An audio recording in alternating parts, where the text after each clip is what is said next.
Vælgerne har sat deres kryds, og kommunalvalget er vel overstået. Til gengæld er kampen om magten ude i kommunalbestyrelserne i fuld gang. I aften ser vi nærmere på spillet om de nye konstellationer ude i kommunalbestyrelserne, og vi får 2 eksperter til at give os deres vurdering af valgets vindere og tabere. Velkommen til.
Vælgerne har sat deres kryds, og kommunalvalget er vel overstået. Til gengæld er spillet om magten ude i kommunerne i fuld gang. I aften ser vi nærmere på spillet om de nye koalitioner i kommunalbestyrelserne, og vi får 2 eksperter til at give os deres vurdering af valgets vindere og tabere. Velkommen til.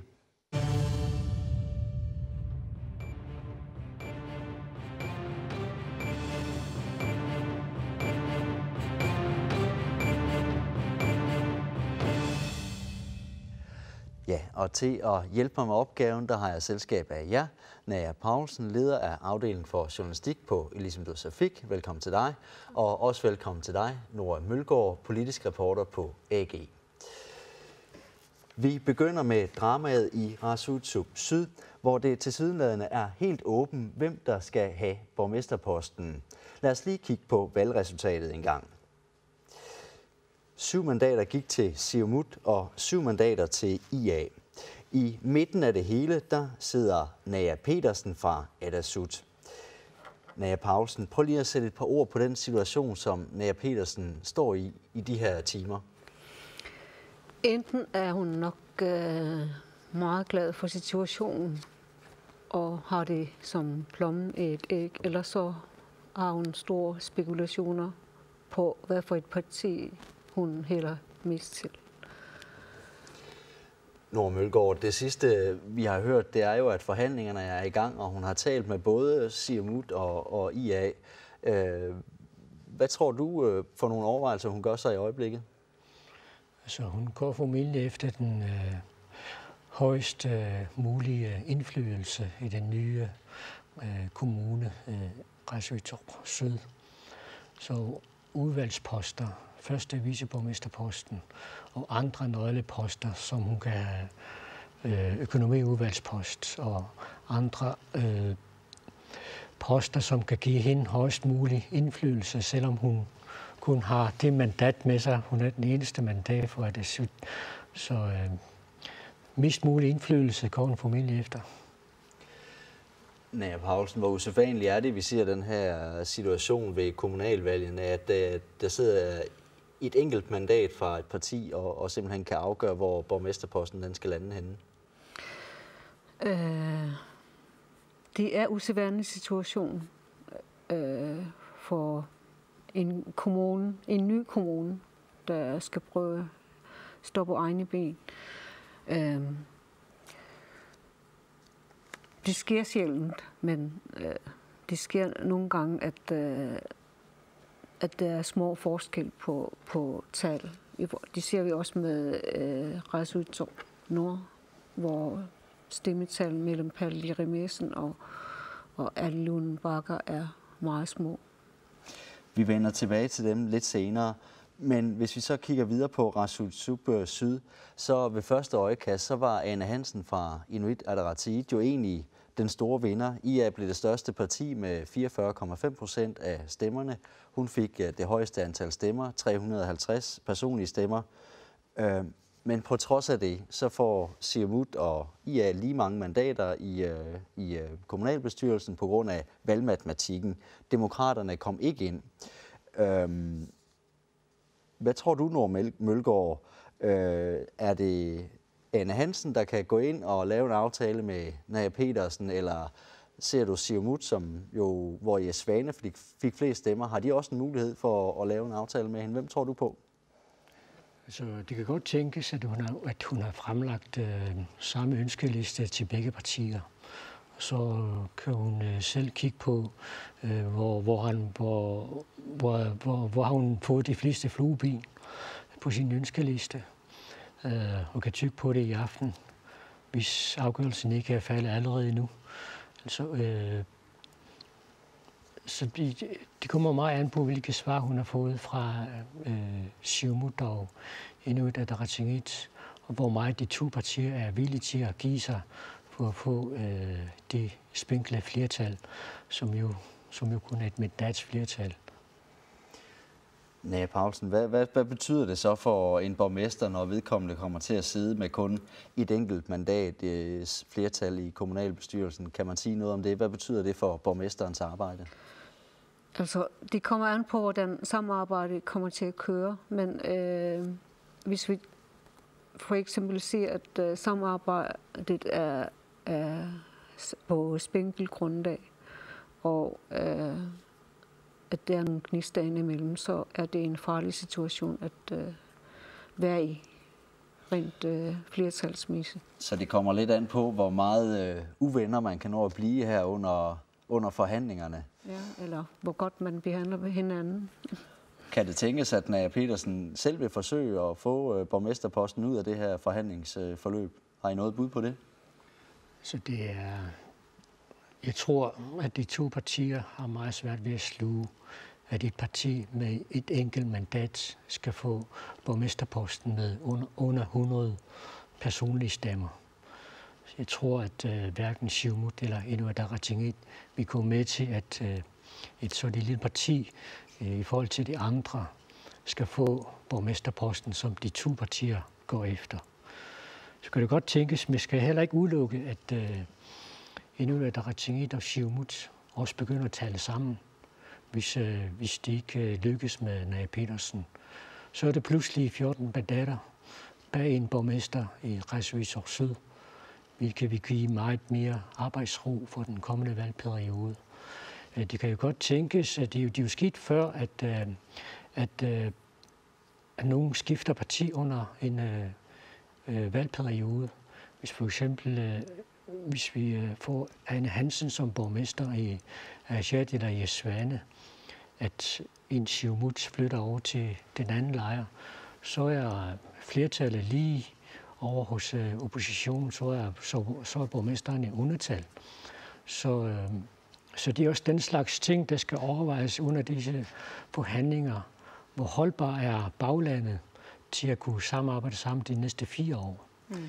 Ja, fordi vi så jo under debatterne, i hvert fald op til kommunalvalget, at der var der vist, der var beskeden jo fra både IA og Siumut i kommunen, at de var villige til et bredt samarbejde, så det er måske ikke en umulig situation, at de to store partier gik sammen. Hvad tror du, Naja Paulsen? Er det en mulighed? Det er en mulighed, og det er også en mulighed, som vælgerne efterløste. At kommunalbestyrelses arbejde skulle tages mere alvorligt, og at opgaven skal løses godt. Så det er i hvert fald et råd, de har taget til sig. Hvis vi lige skal runde kommunen af, så var det jo lidt spændende, fordi det jo er jo en helt ny kommunegrænse, som afgrænser det her valg. Og det var svært at sige på forhånd, om det var IA eller Siumut, som ville løbe af med borgmesterposten. Fordi i den tidligere kommune var det jo meget Siumut, de dominerede. Hvad siger du, Naja Paulsen? Er det overraskende for dig, at det blev så lige, som det så blev? I syd? Ja. Jeg er mere overrasket over, at de lige pludselig blev stemmelighed mellem Siumut og IA. Men altså, i forhold til, at det er en kommune, hvor tidligere borgmester som Jes Svane og Arne Hansen var på valg. Så ja. Så for mig er det ikke overraskende, at Arne Hansen fik et højt stemmetal. Et godt valg. Ja. Hvad siger du til det, Nora Mølgaard? Er det overraskende for dig, at det blev så lige, som det blev i kommunen? Egentlig ikke, fordi hvis man tænker på den debat, der har været i medierne efter nytår, hvor Discoline overtog servicekontrakten i Discobugten, Qaqortoq og Qasigiannguit, som jo hører ind under den nye Sydkommune, har været hårdt ramt af de mange forsinkelser, der kom lige efter, at Discoline begyndte at flyve til Qaqortoq og Qasigiannguit. Og fremtrædende Siumut-politikere, Timur Mølgaard, som blev kredsmandat fra Qaqortoq, og Christian Broberg har været meget fremme, og det er begge to fra Siumut. Og det samme har været gældende for Qasigiannguit, som også blev ramt af Discolines forsinkelser. Der har Jes Svane og Christian Jeremiassen været meget fremme i debatten. Så det kan godt tænkes, at selvom de måske på forhånd kunne se ud som om, at Inuit Ataqatigiit skulle få et flertal i den del af Qasigiannguit, at den debat om trafikken har givet Siumut mange stemmer. Den har givet dem medvind og sikret dem de vigtige kredsmandater. Ja, godt. Okay. Vi skynder os videre til næste kommune. Det er nordpå, og vi skal se, hvordan det gik i landets nye nordligste kommune. Her fik Siumut 9 mandater, og dermed absolut flertal i det såkaldte overgangsudvalg. Partiet meddelte onsdag, at Palle Amiassen blev ny formand for overgangsudvalget, og dermed bliver han ifølge lovgivningen også ny borgmester per 1. januar 2018, når kommunedelingen er endelig. Naja Paulsen, Palle Amiassen fik kun 6 stemmer mere end Anne Lone Bagger, som jo var kommet til Siumut fra Demokraterne. Er det overraskende for dig, at Palle Amiassen, som jo er en meget etableret Siumut-politiker og tidligere Ganuga-formand, ikke slog, kan man sige, Anne Lone Bagger med mere end 6 stemmer? Jo, det er overraskende. Også set i forhold til, at Anne Lone Bagger er partiskifter. Så de overrasker mig i hvert fald. Siumut stillede jo med rigtig mange kandidater i den kommune, og der var mange kandidater, som havde fået relativt det samme antal stemmer. Er det derfor, at Palle Amiassen nu ser ud til at blive den borgmester i nyere tid, eller efter kommunalreformen i hvert fald, som bliver borgmester med det laveste antal personlige stemmer? Han har nogle udfordringer i forhold til andre stærke Siumutter i Uummannaq, fra Uummannaq og Uummannaq. De er jo Sergio Fleischer og Jens Emanuelsen. Og, i hvert hvert fald er der en del, som vil få indflydelse også. Så det er derfor, vi ikke ser sådan, at Palle Jamiasen tager fronten og er den helt store stemmesluger for Siumut i den nye kommune? Det tror jeg, fordi for eksempel Uummannaq er jo kendt som Siumut Højborg. Og der er også en del fra Uummannaq, der trækker. Og de stemmer ligesom på deres egne kandidater? Ja, det er meget tydeligt i resultaterne her i dette valg, at man stemmer meget lokalt rundt omkring. Norm Mølgaard, en der så til gengæld fik et rigtig godt valg, det var jo den relativt unge Aqalu Claesen Jeremiasen fra Atassut med 530 personlige stemmer. 3 gange mere end Palle Jamiasen for eksempel fik, og han bliver borgmester. Hvad er det, som du ser, at Aqalu Claesen er lykkedes med i sin valgkamp? Altså, han har været meget klar i mælet under valgkampen. Han er god til at formulere sig klart og formulere sig på den måde, der kan appellere til hans vælgere. Han er også ung, så i forhold til de andre kandidater til kommunalbestyrelsen i Ræsø Nord, så appellerer han meget til de unge. Så på den måde, at han er også i den alder, hvor man er meget sammen med jævnaldrende, altså 30 år, og så meget sammen med vennerne ude i byen, eller hvor man nu opholder sig henne, og er på sociale medier sammen med venner og alt muligt. Så på den måde, der det vælgermøde, der har været transmitteret tv og radio, i de udsendelser, der har han formuleret sig meget klart og har ikke været i tvivl om, hvad det er, han vil sige. Så han kunne godt have brugt mere taletid, hvis det skulle være, så han kan blive ved med at tale. Så man har jo set flere gange, at førstegangs kandidater, det kan være meget, det kan formulere sig meget kort, og de siger lige et par ord, så giver man ordet videre til den anden. Men Aqalu, han kan blive ved med at snakke i lang tid, og det er sikkert givet ham mange stemmer.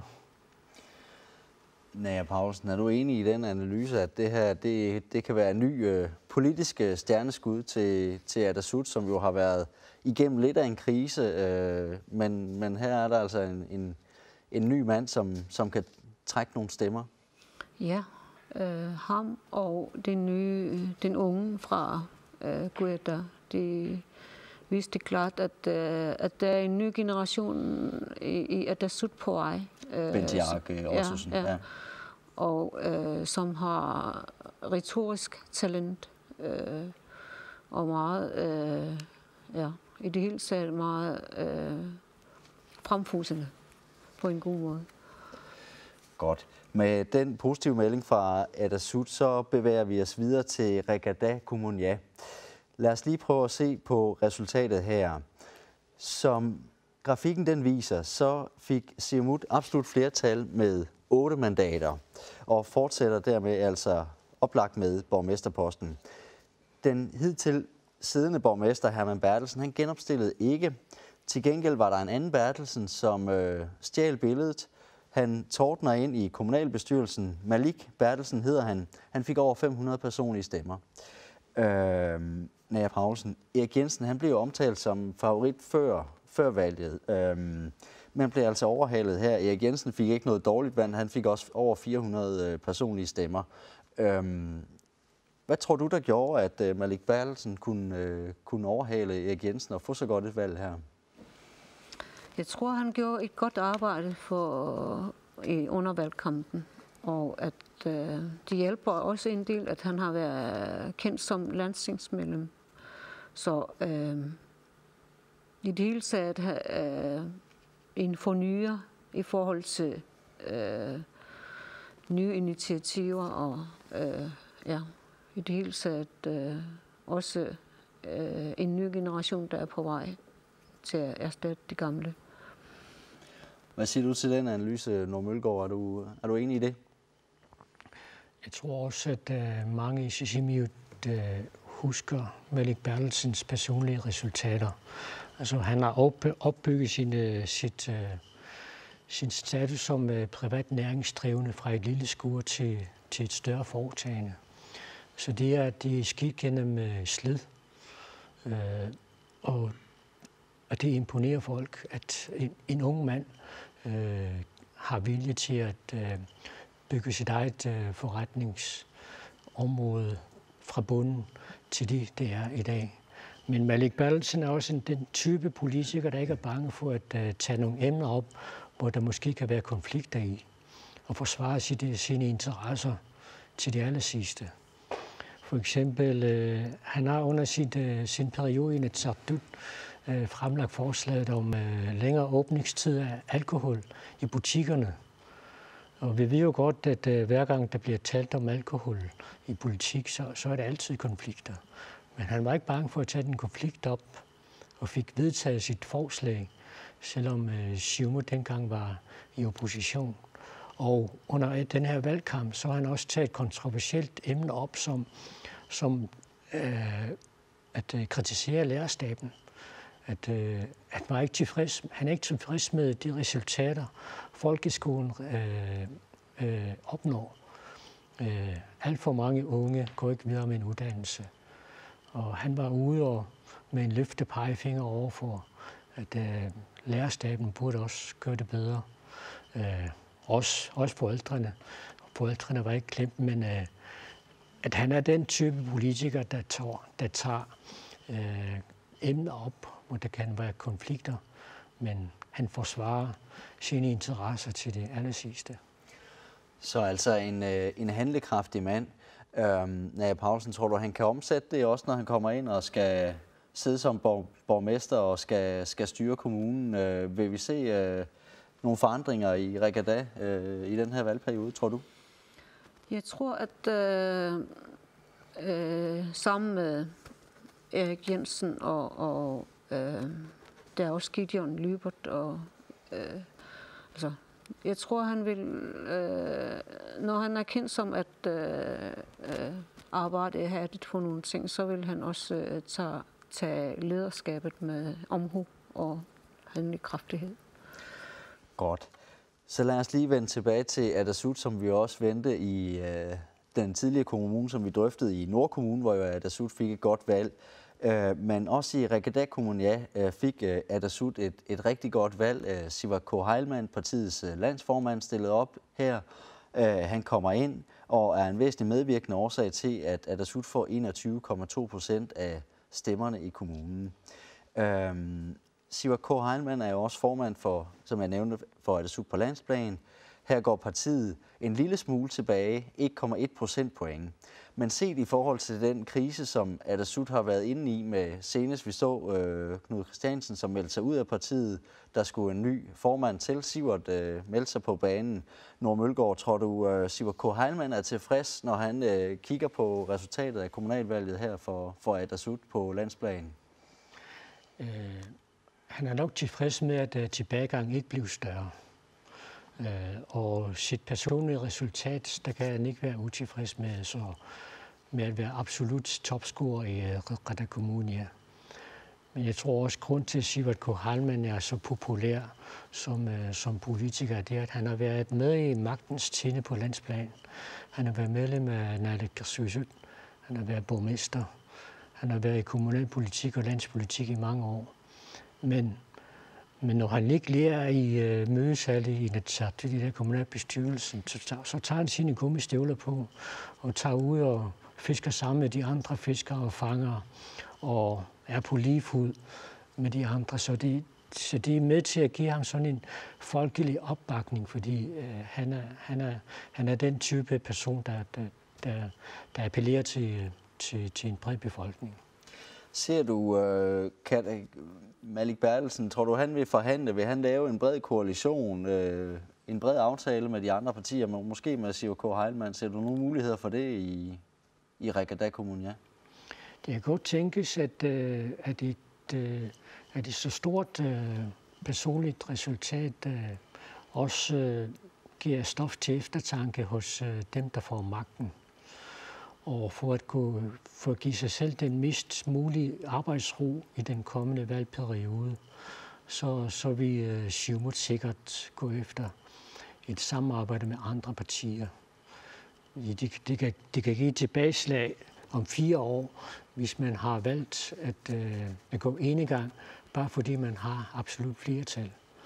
Så det at vise, at man er villig til at samarbejde med andre, det kan også give opbakning på længere sigt. Tak for den vurdering. Så bevæger vi os sydpå til kommune Kujalleq, og lad os lige prøve at se på valgresultatet en gang.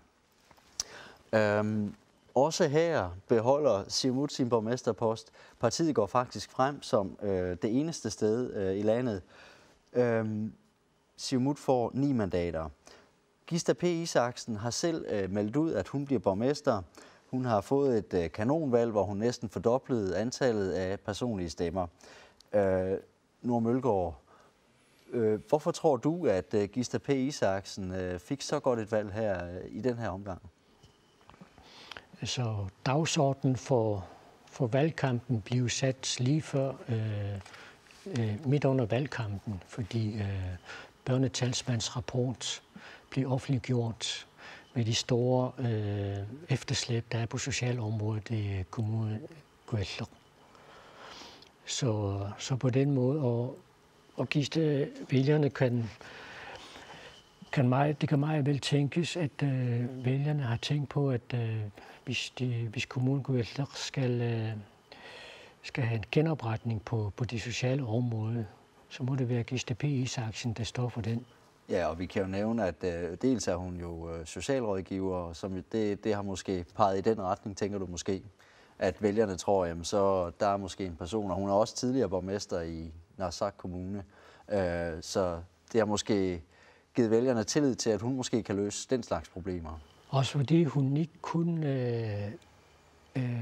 kører på et spor. Altså, der er nogle politikere, der fokuserer meget på deres kerneområder, for eksempel socialområdet. Men Gista P. Isaksen, hun er også opmærksom på, at der er brug for erhvervsudvikling i kommunen Kujalleq, og har peget flere gange på under valgkampen, at der er brug for udvikling på turismeområdet i kommunen Kujalleq.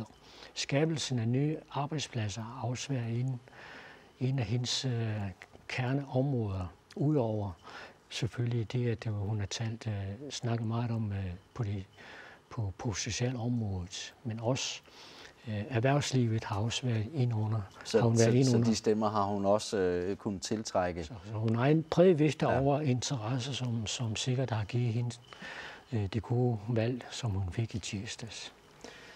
Nea Paulsen, den hidtidige borgmester Jørgen Væver Johansen, han gik personligt tilbage for hans stemmeantal, men partiet gik frem.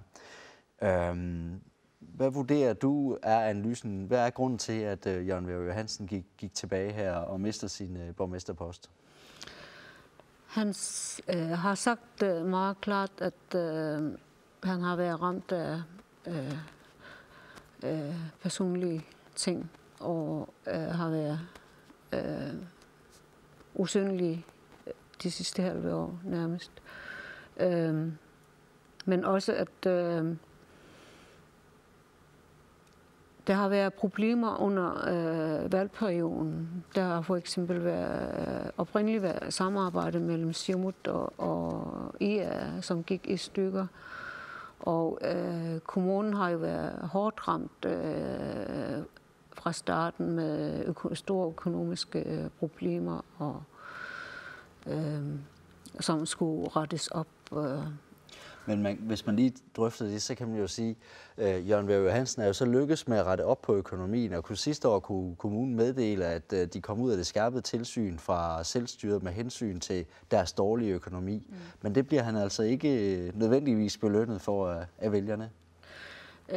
Kassen kan mærke forbedringerne, men altså forbedringerne omsat i dagligdagen, de tager sådan tid at få vælgerne overbevist om sådan ting. I en kommune, hvor For eksempel, der er mange bygder i Nanortalik-området, og folk har det hårdt rundt omkring, og der er små steder, der bliver mere og mere affolket. Altså, så der er mange ting, der spiller ind, plus at transportforholdene ikke har været det bedste i mange år. Tak for den vurdering. Godt. Så går vi videre til Hovedstadskommunen, hvor der jo var en hård valgkamp om borgmesterposten. Lad os lige prøve at se på resultatet her. Som grafikken den viser, IA kan beholde borgmesterposten, fordi demokraterne på forhånd havde tilkendegivet, vi støtter en stemme på os. Det er en stemme på borgmester Aziz Kemnitz Narup. Paulsen, den sidste udmelding, vi har hørt, det er, at IA forhandler med demokraterne og Atassut. Er det den naturlige konstellation, eller tror du, Siumut er helt ude af billedet? Jeg tror, at den kommende borgmester har meget klart meldt ud, at de sætter ord på samarbejdsgrundlaget, og at det bliver dem, hun har valgt at samarbejde med, der kører videre. Hvad siger du nu, Mølgaard? Tror du, Siumut er ude af billedet i forhold til en bred koalition her i Kommunal Amagersorg? Det ser sådan ud, at Inuit Ataqatigiit og demokraterne har jo allerede sikret sig et flertal i kommunalbestyrelsen, og det bliver formentlig kun i formalitet, inden de skriver under på en samarbejdsaftale. Nora Mølgaard, Aziz Kemnitz Narup har fremhævet resultatet som en sejr for hendes byudviklingsprojekt.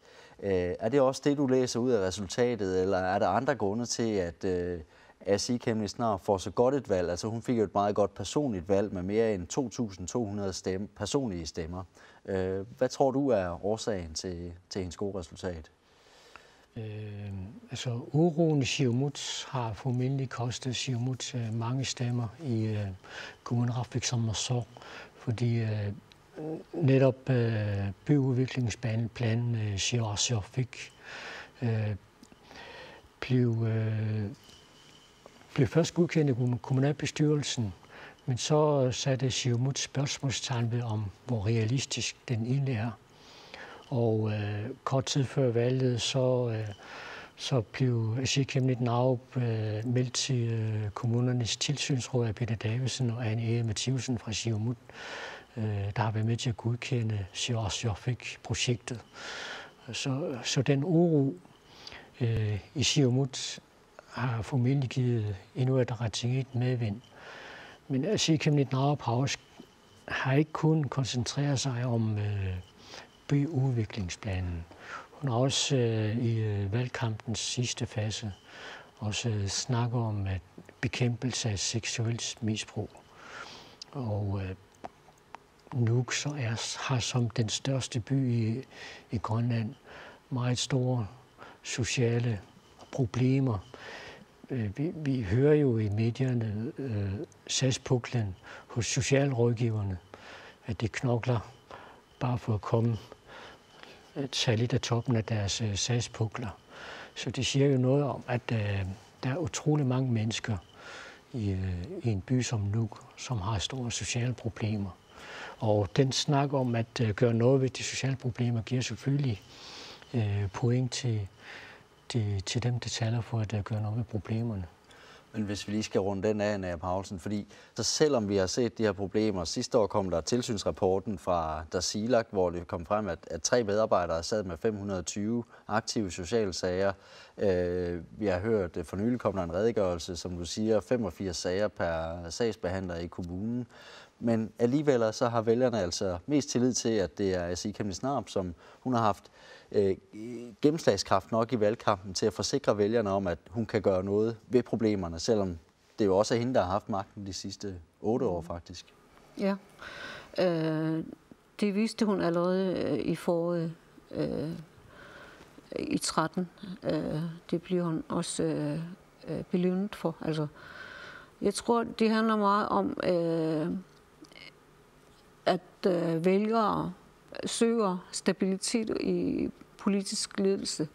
Vi har i mange år lidt under ustabilitet, og ja, altså socialpolitik har været meget tungt emne, men altså der er også andre resultater, som trænger til at blive beløst rundt omkring. Hendes store modspiller eller fra Siumut var jo Magda Lund Olsen. Hun kommer ind i kommunalbestyrelsen og får også flest personlige stemmer hos Siumut, 482 stemmer af pausen. Siumut, de går tilbage i kommunen, og det må betragtes som et nederlag, og der har været uro, som du forklarede før, Nora Mølgaard. Men hvordan vurderer du resultatet for Magda Lund Olsen? Er det tilfredsstillende for hende, eller er det et nederlag? Hvad siger du til det? Set i forhold til, at hun var Siumuts borgmesterkandidat, så er resultatet nok skuffende for hende. Men set i forhold til, at hendes valgkamp handlede meget om socialpolitik og ikke erhvervspolitik for eksempel, så er stemmetallet højt. Men der er også andre som Peter Davidsen, som fik et godt valg.